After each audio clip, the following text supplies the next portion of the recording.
pag-ibig na. May mga ka-date na ba kayo? Ano pang hinihintay ninyo? Ayain na ang mga kasintahan. May mga, hindi ang inyong kasintahan. Ang dami! Isa Ang lang inyong yun. pamilya, mga kapamilya kasi, na mali lang Yung? kung saan ilalagay. Yun yung kasintahan po ninyo, ang inyong mga pamilya, o hindi naman kaya inyong mga kaibigan sa mga malalapit na sinihan.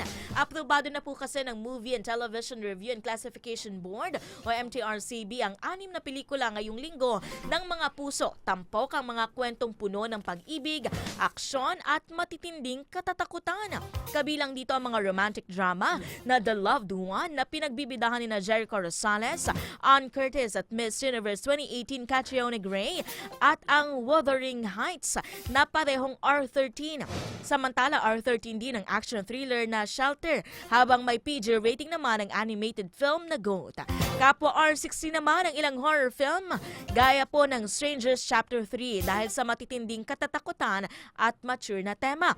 Ayon kay MTRCB Chairperson Lala Soto, tinitiyak ng board na ang mga pelikula ay angkop sa edad ng manonood upang maprotektahan ang mga kabataan.